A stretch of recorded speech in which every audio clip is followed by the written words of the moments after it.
Hi, I'm Jaime McCowan, CEO of CAVAL. Welcome to Shelf Matters. Today we'll be speaking with Tony Zanders, CEO and founder of Skilltype. Thanks for having me. It's a joy to be here. So can you share with us how you ventured into the library and information space? Sure. 2009, I was living in the San Francisco Bay Area in Silicon Valley, and the software company I was working for had a president that left and joined a company called Ex Libris. He was based in Boston. He decided to recruit me with him, and I became the director of marketing and communications for Ex Libris North America. It was my first time working with libraries, but it winded up becoming the first job that I fell in love with. My main job there, apart from managing all of our conferences and making sure our booth was set up at ALA, and my favorite part though was the liaison to the Ex Libris users of North America called Illuna. And that's sort of the real sort of champions for Ex Libris products. And I just got to see how passionate they were about the work they did, and it was contagious. And so the rest became history. Yeah, it must have been quite different going from Silicon Valley to library land. Library land, I like to call it. Quite different. I think the biggest difference was working with people who were tech savvy, because librarians and library workers are very tech savvy, but I think they viewed their work sort of in a silo. The most sort of pronounced example of this is how librarians were in the position to build tools like Google or Amazon, right? Like a marketplace of books or a search engine using metadata, but somehow didn't. Even though they were doing this work long before Larry Page and Sergey Brin or Jeff Bezos, right? But somehow, despite being very tech savvy, missed the mark. Do you think it was a maybe confidence thing? Or actually maybe monetizing? They look at everything they do for good. Good, yeah. It could be. I would just ascribe it to culture. And and that was sort of the biggest adjustment because, working at software companies, you're around engineers, you're around people who work with metadata, but they're working to both turn a profit, but also help businesses achieve a business outcome as well. I look at libraries as nonprofit software companies. If you look at the library org chart, you have a library dean or university librarian, that's your CEO. Right? So this concept we're interested in a library CEO. If you look at liaison librarians, they are your marketing staff, your salespeople who are out there promoting services, engaging with faculty, telling the story, trying to convert the faculty research into a lead, right? You can go down the list. Yeah. I like that analogy. Tell us more about your journey from Ex Libris to Skilltype. I spent 4 years at Ex Libris, and that brings us to 2014-ish. My dad had a cancer scare and prompted me to move home from Boston to New Orleans. My manager at the time wasn't too keen on me working remotely. And so I used that opportunity to bid farewell to my colleagues whom I really enjoyed working with. I took about 9 months off from the industry. I joined a nonprofit focused on education reform in New Orleans, which was fascinating because this was now the 10th year anniversary of Hurricane Katrina. And so national media outlets came to New Orleans, Wall Street Journal, New York Times, LA Times, and they embedded their journalists for over a year asking questions around how things have changed. And I got a chance to work with all these media professionals. As I was doing that, I got recruited by EBSCO to join them in a new role, Vice President of Global Customer Development. They had this really big vision to look at customers across, say, 30 or 40 countries that were trying to resolve issues with EBSCO content existing inside of third-party platforms. One recurring theme that followed me throughout that work was conversations around, what types of things keep you up at night professionally, right? Like you're running this massive organization and this large collections budget, but like, what are your pain points? And one theme was my people. Managing people is really hard.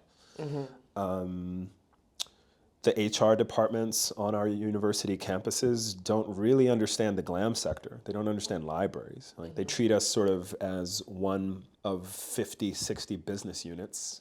Yeah. And when they check off the check boxes with us, they move on to the next business unit. The professional associations could, in theory, help libraries manage people, but they tend to cater more to the professional, not the organization, as an employer. Yeah. And so as a library leader, you're sort of on your own to figure these things out. And so I started to figure out how to make it happen. Who did you work with at the start? It was just me. I didn't have a solution in mind, but I did have sort of a problem and a question that I was sort of trying to scratch the itch of. And the question was really around, how can software be applied to helping libraries manage the people issues and sort of all the different parts, whether it's recruitment, because there's issues with recruitment. Absolutely. Diversity, equity, and inclusion, training and development, succession planning, right? Yes. We have colleagues who are retiring. When they retire, what skills are we losing? Do we replace the role? There are all these questions that are really fascinating, and everyone's grappling with those questions. it's universal. Yes. In every language. Yes. It's the one thing all libraries have in common: public libraries, academic. And so I became an entrepreneur in residence at a New Orleans-based firm called Camelback Ventures. They invest in entrepreneurs of color. Okay. And I was sort of teaching their founders and entrepreneurs about enterprise sales, consulting with businesses for their companies, as I was receiving kind of a stipend to continue working on what then was sort of an unnamed company. I left EBSCO in 2018 and that October. And so we launched our first version of Skilltype in June 2020. So little less than 2 years. So that was after you came to VALA 2020 in February? Yes, I came to VALA February 2020. That was my last international trip before the world shut down. And then by that point, I had recruited a group of 9 libraries who were meeting with us monthly to review some prototypes I had begun to build. At first, it just began with us talking about kind of the problems they were facing, and what we started inching towards, though, was a skills inventory tool as sort of just a foundation, like just being able to quickly understand what skills do we have in our organization, who has them, what skills people are interested in learning.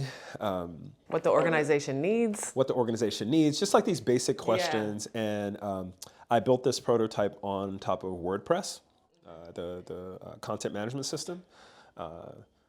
Eventually I broke it and realized I need to get engineers to build like an actual enterprise solution. I met Matthew Dames. He, at that point, was the university librarian at Boston University Libraries. And I was in Boston doing meetings, and I was actually presenting to the Boston Library Consortium. They had like a meeting for all their directors. He was there, and he was sort of curious now about what I was up to. That conversation we had there led to me becoming the first entrepreneur in residence at the Boston University Libraries. Because I wasn't ready to sort of work full-time in a library. I'm not a librarian, but I also knew I wanted to build a company. And so this was a great way. It was a sort of 2-year residency that started April 2019 to April 2021. And that's really where I think things started to solidify. And so we had launched the first version June 2020, but the first version is never awesome. It's always sort of just barely good enough. But our 9 libraries had asked us to just release what we had, because if you think back to June 2020, everyone had just gone to work remote. They were Yeah. forced to because of the pandemic, right? Yeah. And so that kind of, the pandemic actually forced us to leave the eagle's nest, as it were. And probably would have been a good time for them to play with it too, I guess. Yeah, and we learned so much. That's one of my recommendations to founders. Just you have to put it out there. Yeah. You have to. And we learned it was easy to get employees and our library workers to create their Skilltype profile and say what skills they had. It was really hard to get them to come back. Ah, okay. So, anyone will take a survey or anyone will fill out a questionnaire, right? Yeah, yeah. But why would you keep coming back? And so as we were doing our user research, we realized, well, what other types of things are you doing on the web that we can make easier for you? And one of them was discovering relevant training material, right? Because it's spread across hundreds of websites. Every conference has a website, every vendor has a training portal. They all have their own logins, they all have their own passwords. It's impossible to understand everything that's out there. What made matters worse also was, if you remember during this time, everyone started to create webinars. And so we started thinking through some novel designs around removing the noise for every colleague of ours and only presenting sort of the right training material to the right employee at the right time. We raised our first outside investment because my residency was ending at Boston University. Yes. And it was time to finally grow up, become a real business. Yeah. And that was, I had to move from a founder to a CEO. Yes. And that was the transition. What was the outside investor? Was it in? So this was a New York-based investor called the Pearl Fund. Okay. They specialize in investing in companies that operate in what in the States are called opportunity zones. So there are over 8,700 opportunity zones. These are census-tract neighborhoods that have been historically divested. In my case, like majority black neighborhoods or urban areas. And so the Opportunity Zone Act allows investors to receive tax benefits if they invest funds in these neighborhoods that need reinvestment. Okay. I didn't know anything about this. I was just building my company in, one of my favorite neighborhoods in Baton Rouge. It's like pretty hip. There's like coffee shops and it's near the main campus. But it is a historically black neighborhood. Quick note, this is where the first bus boycott took place during the civil rights movement in the United States. Okay. Prior to Selma, Alabama, and Dr. Martin Luther King visited Baton Rouge and got inspired with bus boycotting as a protest, and then went to Selma and took the idea he found from Baton Rouge. We're trying to change the library profession, which is thousands of years old. That won't happen overnight. Yeah. And so we were looking And change doesn't always happen quickly. At all. So we were looking for investors that were aligned with kind of our vision, and it was a fortunate partnership. My next question is, when did you get your first library customer outside of the 9? We were calling those development partners, Okay. and they were essentially signing up to use the product at like 50% value because we were Of course. almost there. And so I have to think back. I think our first actual true customer that just evaluated the product as it is, bought it like they would any real product. I hope I don't offend a library if I'm mistaking this, but I think it was Washington University in St. Louis. Okay. I'm pretty sure they were looking to take things to the next level. I would say our first real customer that we earned, and they're still using the product today, 3 years later. I like that story. It's a good story. So a lot of our work does go through consortia, but most of them are transactional. We're sort of a vendor that's listed on the menu of options the member libraries can choose from, and because we're letter S, we're like towards the bottom because it's alphabetical, right? And that's how it works, right? And their members receive a modest discount on the product.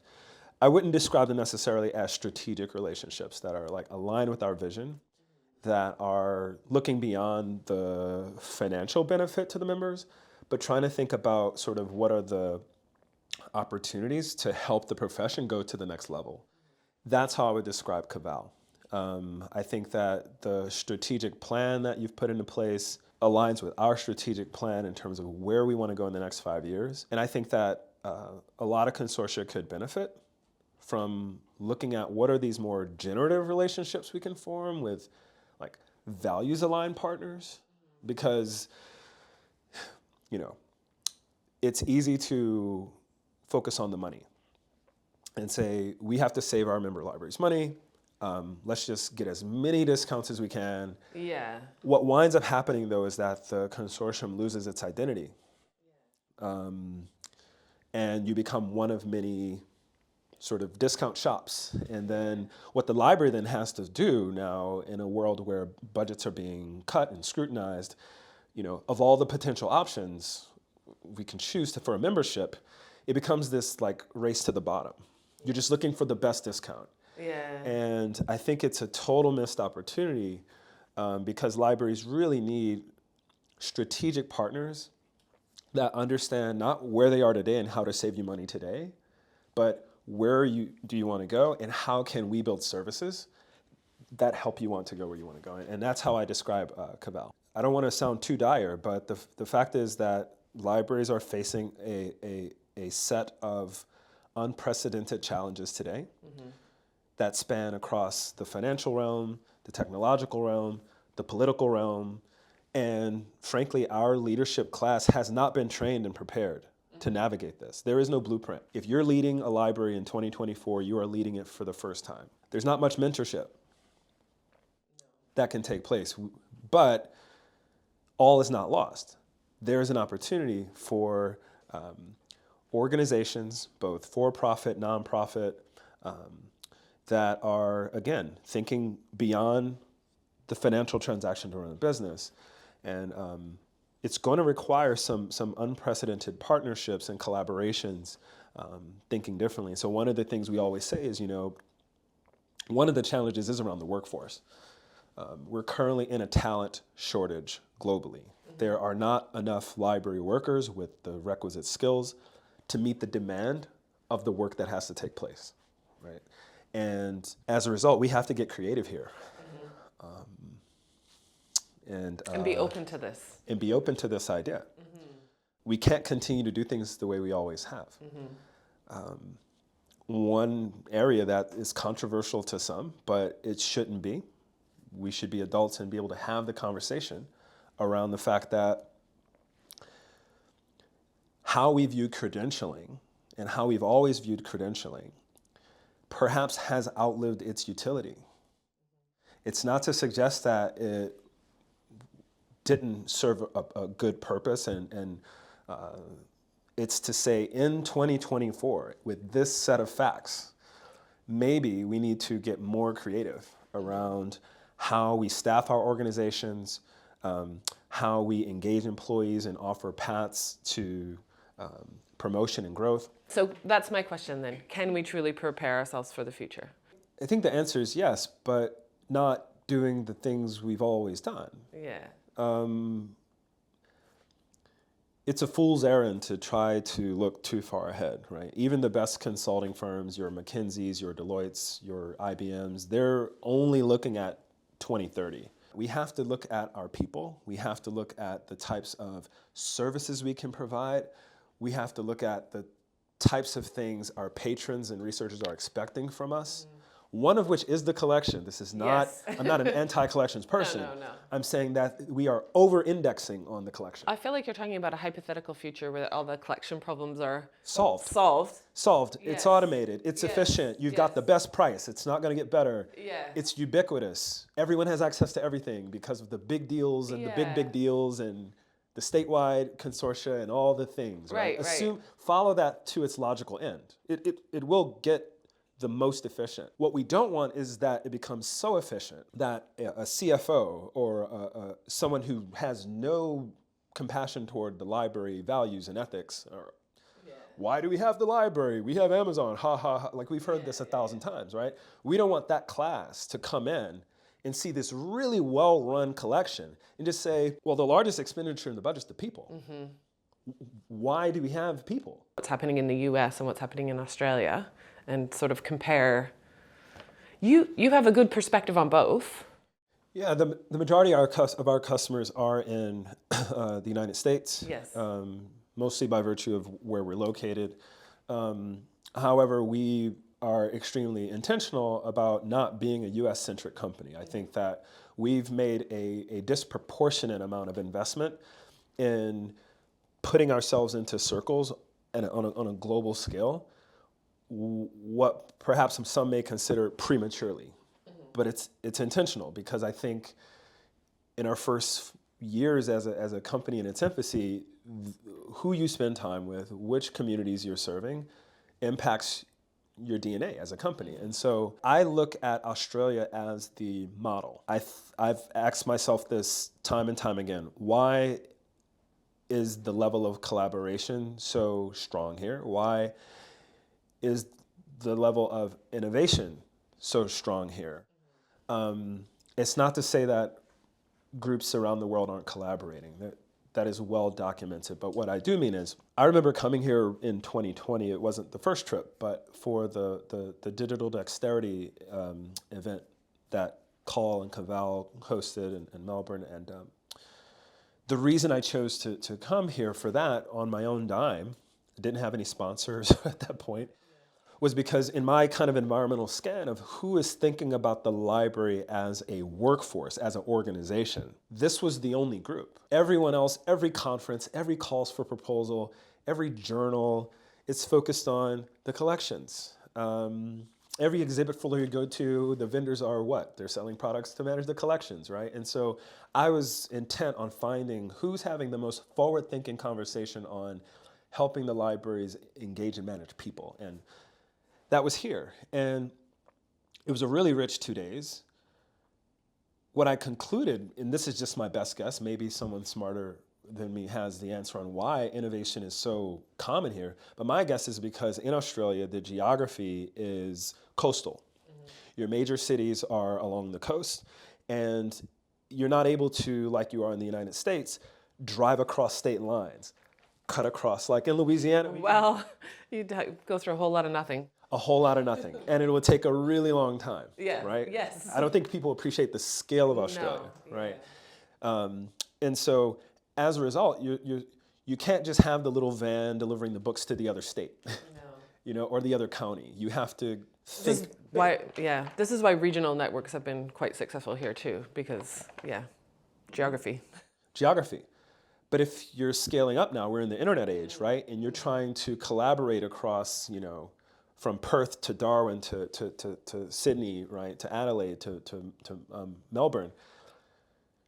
You have to embrace technology to do that. We're really lucky with the leaders that we have right now as well, that are supporting all that collaboration. Yeah, I think you're right with that. And I think Australia does do that well. Anything that we can learn the other way around from the American way of working? It's a great question. The American libraries, just focus on the libraries. Of course. Even though it is an election year. There are a lot of fires, I believe, that we're in the process of trying to put out with the library profession. And we're in need of some very strong leadership. If you're running a library going through all of these things in the US right now, it's easy to just be tired, frankly. A lot of our colleagues running these organizations did not sign up for what they're dealing with right now. They didn't. Yeah. And but you've arrived in this position, and you're doing your best. You're not the best supported by your university or your stakeholders, and it's tiring for a lot of folks. I think that we're going to need a new wave of leaders who have energy. They have something to prove. They're willing. They're not yet jaded. Yeah. And they have the skills. And they're sort of very comfortable operating in a digital environment, in a global environment, in a collaborative environment. They don't have the same nostalgia. Most of our directors are Gen X. We have baby boomer directors using in their organizations. We have a few millennial library directors, right? And This is the first generation of libraries that has 4 generations in the workplace. It's a moment in time. Yeah. And to get those different generations, your baby boomers, your Gen X, your millennials, and your Gen Z to collaborate, It could be great. it could be great. Yeah. It has some challenges. And It does. Yeah. Yeah. So I just say this is the most exciting time to be working. There's a lot of problems to be solved for people who want to make an impact. What advice would you give to aspiring entrepreneurs in the library and information sector? To consider the information profession. Firstly, I think it's not common for people who choose a path of entrepreneurship or starting a company, it's not common to think about libraries or the glam sector. Usually they fall into it. That's what happened to me. Yes. And so I think first is to consider it. It's extremely rewarding. You can focus on building a good, sustainable business that will turn a profit while also making an actual impact on society through improving research outcomes or in public libraries, connecting local communities to resources. So there's not that many industries where you can build a good business and make an impact. Most industries force you to choose one or the other, and it will suck the soul out of you. I mean, most of the organizations in the space and the values that they have align, as you say, are where we started. And so if, individuals out there whose values align with this type of, there's an opportunity to be successful. Yeah, go to your local library. Yes. I started Skilltype at our local library in Baton Rouge. If more people went to libraries, they would realize what a great place it is, and there's so much more happening than collections. Yeah, and ask deeper questions, Don't just go and say, oh, these books are nice. Do you have this book, that book? Think about the business model behind it. Think about how were these sort of books or these services curated, right? Why were they curated, right? That line of questioning will expose you to so many ideas that are potential for new companies, new technologies. Again, especially in a world of AI, so many opportunities to add value to libraries. We didn't even get into, again, like robotics. Robots are coming to libraries. Yeah. If you haven't heard it, you heard it here first. Yes, you have your ASRS, your automated storage and retrieval systems and those things, but I'm talking about humanoid robots. Let's talk about Skilltype for a minute. Can you explain what Skilltype does as a platform and how it supports libraries and information professionals? Sure. So Skilltype is a platform designed for libraries as an organization to analyze the skills that they need and to use that as a context for all of their talent activities. And so a library can sign up and do a needs assessment. We then take that needs assessment and we expose it to all the employees. Employees then do a self-assessment saying, here are the skills I have, here's what I'm interested in learning. And the software overlaps those 2 data sets to say, okay, you need these things, you have these things, what are you missing, right? And that vantage point is critical in our philosophy to help ensure all of your training activities are aligned with what you actually need. Because today it's sort of like the wild, wild west where everyone's encouraged to do training. The budget can only go so far. Yes. It usually goes to the squeaky wheel. Your introverts are left out. Yeah. And you're kind of hoping, finger crossing that it helped you close your skill gap, but you're kind of just closing your eyes and wishing. We have tools now for teams to do cohort-based learning, because a lot of this is not sort of effectively managed top-down. Sometimes it should be distributed.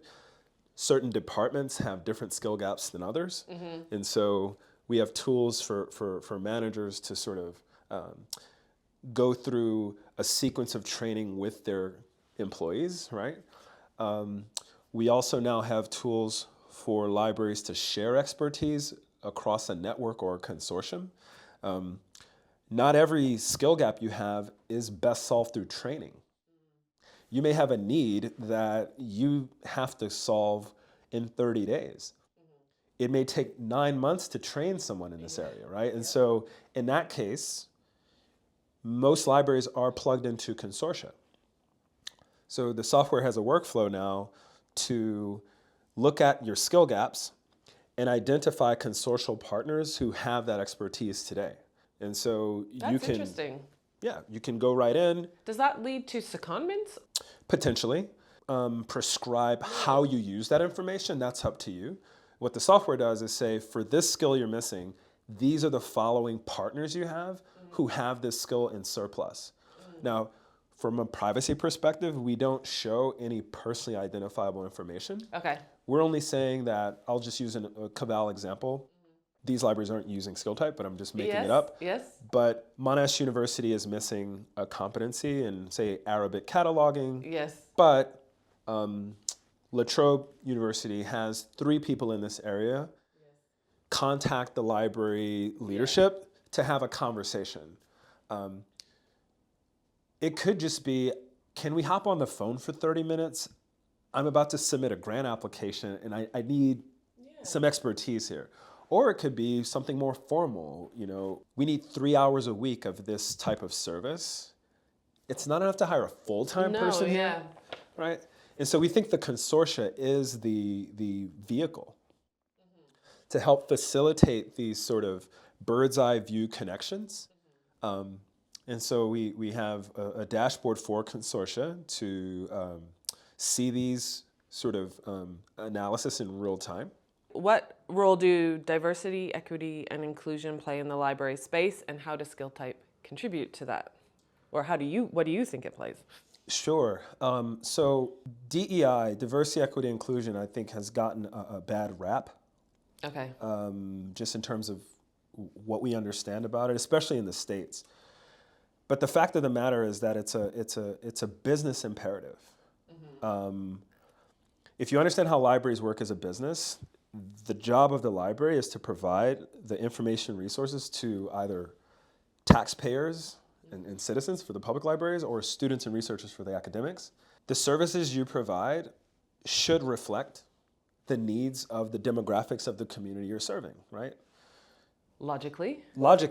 This is just if you want to provide good service and be a strong enterprise. To do that, you have to consult and acknowledge diversity. You just have to take a look at racial demographics and other demographics to say, do the people we have employed in our organization reflect the demographics of the community we're serving at one level, right? If not, we run the risk of not understanding the community's needs. It's not just racial, it could be gender related, it could be any type of diversity. Another example is on the collection side as well. And there's a lot of conversation around ensuring the collections we have are representative of minority and underrepresented literature and research and so on and so forth. Diverse audiences. This is purely a business conversation. I don't look at this in a moral way. And so what Skilltype does is within our software, we don't ask people to share their status. If you're employed at this organization, you're an equal citizen within Skilltype. Every user of Skilltype has access to over 11,000 training resources, and we think that this is increasing the equity, creating sort of leveling the playing field in terms of who has access to what opportunities. We also are interested, and we're making an impact in the inclusion portion of DEI. And so when you think about ensuring various voices and perspectives are included in decisions, included in conversations, what oftentimes happens is because of the equity issue with certain types of people getting access to the opportunities, they're oftentimes the ones presenting at the conferences. It's the same usual suspects. I've gone to some conferences and I've seen one person's name 4 times on the agenda. And they're at that same conference every year for the past 10 years. It's the same person. Why? Because they have a certain status, they have certain, discretionary funds, so on and so forth. Not wrong or right, but if you're the conference organizers and you're passionate around inclusion, you should try to figure out a way, right? And a lot of folks are looking for more diverse presenters, right? Well, from the Skilltype perspective, we are trying to present all of the different sort of voices that are training and delivering expertise within libraries. So that if you don't if you go to, say, the Charleston Conference in the United States, you're not limited to just that view. You're able to see presentations from the Black Caucus of ALA. You're able to see presentations from soon-to-be VALA, right? So as you're being trained, whether it's in metadata or cataloging or artificial intelligence, we want you to hear from perspectives from more than just the folks at one single event. The only personally identifiable information we have is someone's name. And we don't even store that on our servers. You have an email address. We associate you with a user ID, and you get to describe your skills and your interest. And the administration now sees everyone's skills and interests on par. They don't see a separate space for the faculty skills and a separate space for the underling skills. It's all, because it's really, we're in an age where it's about who can do the work, who's willing to do the work. We're really interested in this idea of internal mobility, or not sort of suffering from stagnation within an organization. I mean, you have people who have been in an organization 10 years, 20 years, and they're stuck. It's not from lack of desire, it's not from lack of effort. They show up on time, they're committed, but there's no internal mobility. There's no pathways for growth. There's no transparency on how promotions are offered. They can dangle a promotion, but they don't give you sort of the steps on how to get to that area. Or they'll say, yeah, this job is open for internal candidates, but you have to gain these skills in order to have that, but you're not offering me the same opportunities for skill development that these folks are, because I don't have the degree. That's really important. Yeah. So we're really interested in leveling the playing field, and people who are offended by that, we don't actually want you to use our software. Like it's not for everyone. It's not for you. It's not for you. Continue to gatekeep, continue to go and, with your cronies and, hoard your opportunities to yourselves. And then meanwhile, there's going to be another community over here, which is larger. And over time, demographically, it will grow. These people will get leadership opportunities. And will overtake. They will overtake you. It's a matter of time. And we're here for it.